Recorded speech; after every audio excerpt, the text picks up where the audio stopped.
ನಮ್ಗೆ ತುಂಬಾ ಹುಷಾರಿಲ್ಲ ಮೇಡಮ್. ನನ್ಗೆ ಹುಷಾರಿಲ್ಲ ಅಂತ ಅಂದ್ಬಿಟ್ಟು ನಮ್ಮ ಮಗ ಬಂದಿರೋದು ಮೈಸೂರಿನಿಂದ. ನಂಗೆ ನೋಡ್ಬಿಟ್ಟು ಯಾಕಮ್ಮ ಏನಮ್ಮ ಅಂದಕ್ಕೆ ಇಲ್ಲಪ್ಪ ಹುಷಾರಿಲ್ಲ ಅಂದ ತಕ್ಷಣ ಆಯ್ತು ಶಾಪಿಂಗ್ ನಡಿಯಮ್ಮ ಅಂದಕ್ಕೆ ನಮ್ಮ ಮಗಳು ನಾವು ಇವ್ರು ಎಲ್ಲ ಒಂದೇ ತಾವೇ ಇರೋದು, ಒಂದೇ ತಾಯಿ ಮನುಷ್ಯ. ತಾವು ಹಿಂದೂಗಳ? ನಾವು ಹಿಂದೂಗಳು. ನಾವು ಅವರು ಎಲ್ಲ ಒಂದೇ ತಾಯಿ ಮಕ್ಳ ತರ ಇದ್ದೀವಿ. ನಾವು ಅವರೆಲ್ಲ ಒಂದೇ ತಾಯಿ ಮಕ್ಳ ತರ ಇದ್ದೀವಿ. ಜಾತಿ ಭೇದ ಯಾವ್ದೂ ಇಲ್ಲ, ನಾವು ಮಾಡ್ತಾ ಇಲ್ಲ. ಅವರು ಒಬ್ಬ ಮಗ, ದೊಡ್ಡ ಮಗ ಮೈಸೂರಲ್ಲಿ ಇರೋದು, ಹೆಂಡತಿ ಮನೇಲಿ. ಅವ್ರ ತಾಯಿಗೆ ಹುಷಾರಿಲ್ಲ ಅಂತೇಳಿ ಅವ್ನು ಹುಡ್ಗ ಬಂದಿದ್ದು ಮನೆಗೆ ಪಾಪು ಕರ್ಕೊಂಡು.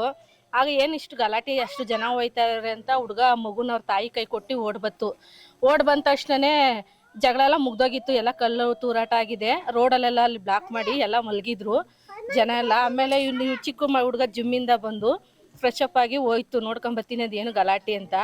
ಆವಾಗ ಅವರೆಲ್ಲ ನೋಡ್ಕೊಂಡು ಮನೆಗೆ ಬಂದ್ಬಿಟ್ಟಿದ್ದಾರೆ. 2:30 ರಾತ್ರಿಗೆ ಪೊಲೀಸರೆಲ್ಲ ಬಂದು ಅವು ಬಾಕ್ಲೆಲ್ಲ ಕೆಚ್ಚಾಕೋ ರೀತಿ ಬಡಿದು ಎಳ್ಕೊಂಡು ಹೋಗಿರೋದು. ಯಾಕೆ ಅಂತ ಇವರೆಲ್ಲ ಕೇಳಿದಾಗ ಅವರು ಮಾತಾಡಿದ್ದಾರೆ, ನಾನು ಇಲ್ಲ ಕಣಮ್ಮ, ನಾವು ಏನಂತ ಕೇಳ್ಕೊಂಡು ನಾವು ಕಳಿಸ್ತೀವಿ ಅಂತೇಳಿ.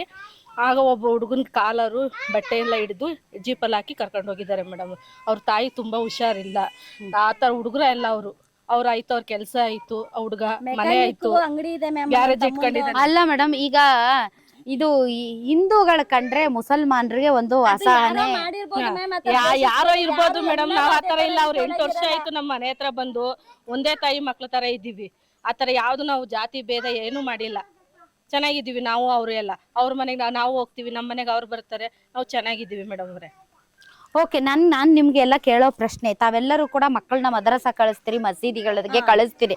ಮದ್ರಸಾ ಮಸೀದಿಗಳಲ್ಲಿ ಈ ತರ ವಿಚಾರಗಳನ್ನ ತಲೆಗೆ ತುಂಬ್ತಾರೆ ಅಂತ ಹೇಳ್ತಾ ಇದ್ದಾರೆ.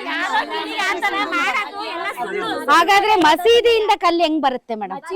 ಮಸೀದಿಯಿಂದ ಹೆಂಗ್ ಕಲ್ಲು ಬರುತ್ತೆ? ಪವಿತ್ರ ಜಾಗ ಮ್ಯಾಮ್ ಅದು. ಗಣೇಶನ್ ದೇವಸ್ಥಾನಕ್ಕೆ ಹೋದ್ರೆ ಚಪ್ಲಿ ಬಿಟ್ಬಿಟ್ಟು ಹೋಯ್ತಾರೆ, ಅರ್ಥ ಆಯ್ತಾ? ಈಗ ಮಸೀದಿಗೆ ಬಂದ್ರೆ ಚಪ್ಲಿ ಮೆಟ್ಕೊಂಡು ಹೋಗ್ತಾರ ಹೇಳಿ ನೀವೇ? ನೀವ್ ಹೇಳ್ತಾ ಇದೀರಲ್ಲ ಮಸೀದಿ ಮೇಲೆ. ಒಂದ್ ನಿಮಿಷ, ನೀವು ಬೇಡ ಬಿಡಿ, ಇದಾಗುತ್ತೆ. ಒಂದ್ ನಿಮಿಷ, ನೀವು ಎಲ್ಲರೂ ಮಾತಾಡಿದ್ರೆ ಏನು ಕೇಳ್ಸಲ್ಲ, ಒಬ್ಬೊಬ್ರೆ ಮಾತಾಡ್ಬೇಕು. ನಾವ್ ಹೇಳೋದೇನಂತಂದ್ರೆ ಮಸೀದಿ ಒಳಗೆ ಕಲ್ಲು ಹೊಡೆದಿದಾರ ಬಿಟ್ಟಿದಾರ, ಅದ ನಾವ್ ಕಣ್ಣಿಂದ ನೋಡಿಲ್ಲ, ಸರಿನಾ? ಬಟ್ ಬಂದಿದೆ ಮೇಡಮ್, ಸಿಸಿಟಿವಿ ನಾವು ನೋಡಿದೀವಿ ಬಂದಿರೋದನ್ನ, ಸರಿನಾ? ಅದನ್ನ ಮಾಡಿರೋಗೆ ಶಿಕ್ಷೆ ಅನುಭವಿಸ್ಲಿ ಮ್ಯಾಮ್. ಅದನ್ನ ನಾವೇ ಆದ್ರೆ ಮೇಡಮ್ ಒಂದ್ ಮಾತು ಹೇಳೋದು, ಈಗ ಮಸೀದಿಗಳು, ದೇವಾಲಯಗಳು, ಚರ್ಚ್ಗಳು ಪವಿತ್ರ ಸ್ಥಳಗಳು, ಹೌದಲ್ಲ ಮೇಡಮ್? ಅಂತಹ ಪವಿತ್ರ ಸ್ಥಳದಲ್ಲಿ ಕೆಲಸ ಮಾಡೋದಿದೆಯಲ್ಲ ಮೇಡಮ್, ಅದಕ್ಕೆ ಇವತ್ತು ಎಲ್ಲರೂ ನೀವು ಅಪರಾಧಿ ಸ್ಥಾನದಲ್ಲಿ. ಯಾಕೆಂದ್ರೆ ಮಸೀದಿ, ದೇವಾಲಯಗಳು, ಮಠಗಳು ಮನುಷ್ಯರನ್ನ ಸರಿದಾರಿಗೆ ತರುವಂತವ್ರು, ನೀತಿವಂತರಾಗಿ ಬಾಳಿ ಅಂತ ಹೇಳೋದು, ಅನೀತಿಯನ್ನ ಕಲಿಸುವಂತ ಜಾಗ ಅಲ್ಲ. ಆದ್ರೆ ಮಸೀದಿಯಲ್ಲಿ ಇಂಥದ್ ನಡೆದಾಗ ನೀವೆಲ್ಲರೂ ಖಂಡಿಸ್ಬೇಕು. ಹೌದು, ನಾವು ಅದನ್ನ ನಿಂತ್ಕೋತೀವಿ. ಯಾರ ಹತ್ರ ತಪ್ಪು ಮಾಡಿದ್ದಾರೆ ಅವ್ರನ್ನ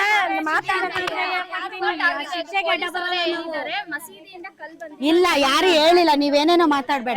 ನಾವ್ ಹೇಳ್ತಾ ಇದೀವಿ ಮೇಡಮ್, ಅವ್ನು ಯಾರು ಹೇಳಿಲ್ಲ ನೋಡಿ, ಅದು ನೀವು ಮಾತಾಡಿದ್ರೆ ರಾಂಗ್ ಆಗುತ್ತೆ ಮೇಡಮ್. ಅದು ನಾವ್ ಹೇಳ್ತಾ ಇದೀವಲ್ಲ, ಅದು ಕಲ್ ಬಂದಿದ್ರುನುವೆ, ಯಾರ ಮಾಡಿದ್ರುವೆ ನಾವೇ ಹೇಳ್ತಾ ಇದೀವಲ್ಲ, ಅವ್ರಿಗೆ ಏನ್ ಶಿಕ್ಷೆ ಕೊಟ್ರುವೆ ನಾವು ಅಡ್ಡ ಬರಲ್ಲ. ಅವ್ನ್ ಮಾಡಿರೋ ತಪ್ಪಿಗೆ ಅವ್ನಿಗೆ ಶಿಕ್ಷೆ ಆಗ್ಲೇಬೇಕು. ಮಾಡ್ದಿರೋರ್ಗೆ ಕರ್ಕೊಂಡ್ ಹೋಗಿ ಅಲ್ಲ ಅಮಾಯಕರ. ನಿಮಗೂ ಮತ್ತು ಹಿಂದೂಗಳ ಮಧ್ಯೆ ಜಗಳ ಇತ್ತಾ ಈ ಏರಿಯಾದಲ್ಲಿ?